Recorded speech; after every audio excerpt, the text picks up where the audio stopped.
দর্শক, ডেঙ্গু পরিস্থিতি নিয়ে আলোচনা করতে আমাদের সাথে যুক্ত হচ্ছেন চট্টগ্রাম মেডিকেলের ডেঙ্গু ফোকাল পারসন ডাক্তার নূর মোহাম্মদ।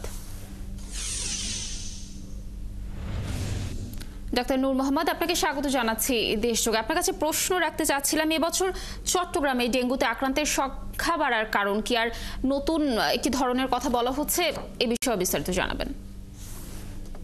ধন্যবাদ একাত্তর টিভিকে ডেঙ্গু নিয়ে বর্তমান পরিস্থিতি নিয়ে নিউজ পোর্টাল করার জন্য। তো আপনি যে কোশ্চেনটা করছিলেন যে ডেঙ্গু পরিস্থিতির সংখ্যা বৃদ্ধির মূল কারণটা কি, আমরা দেখতে পেলাম যে গত বছর থেকে এই বছরের সংখ্যার দিক থেকে অনেক কম বলা হলো, কিন্তু ধরেন বিভিন্ন সময় দেখা গেছে যে শহর কেন্দ্রিক আমরা পেশেন্টগুলো পেতাম। এখন দেখতে পাচ্ছি শহর কেন্দ্রিকের বাইরে যেমন বান্দরবন, কক্সবাজার এবং টেকনাফ, ইভেন উখিয়া এর এলাকা থেকে আমরা চট্টগ্রাম মেডিকেল কলেজে পেশেন্ট পাচ্ছি।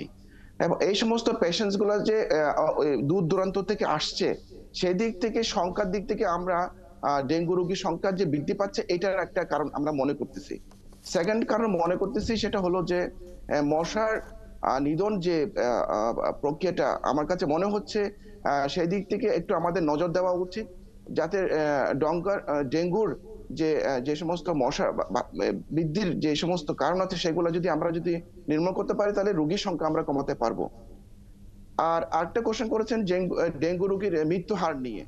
ডেঙ্গু রোগীর মৃত্যু হার নিয়ে যে জিনিসটা আমাদের আতঙ্কের মধ্যে ফেলেছে, গত বছরের চেয়ে এ বছরের মধ্যে যে ডেঙ্গুর যে উপসর্গগুলা অনেক পার্থক্য।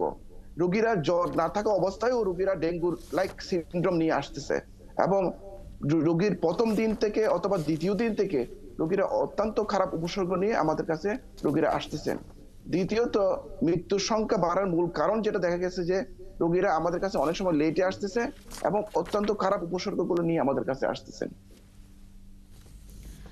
ডাক্তার নূর মোহাম্মদ, আপনার কাছে আরো জানতে চাচ্ছিলাম যে ডেঙ্গু রোগীর সংখ্যা যেহেতু বেড়ে চলছে, ডেঙ্গু প্রতিরোধে আসলে কি ধরনের পরামর্শ দিবেন?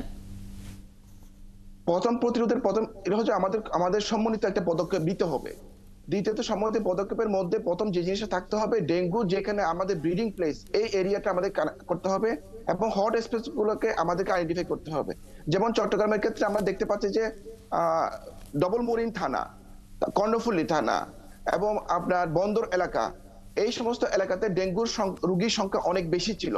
তো আমাদের এই সমস্ত হট স্পট গুলোকে বেশি নজরদারিতে এনে আমার সম্মিলিত পদক্ষেপের মাধ্যমে ডেঙ্গু ব্রিডিং স্পেস গুলোকে আমাদেরকে প্রতিরোধ করতে হবে। সেকেন্ডলি, ব্যক্তিগত লেভেল হোক, সামাজিক লেভেল হোক, অফিস আদালত অথবা আপনার বাড়ির আনাচে কানাচে সব এলাকাতে আমাদের মশার এলাকাগুলো যাতে স্প্রেডিং না করতে পারে, এগুলোকে পরিষ্কার পরিচ্ছন্ন রাখতে হবে।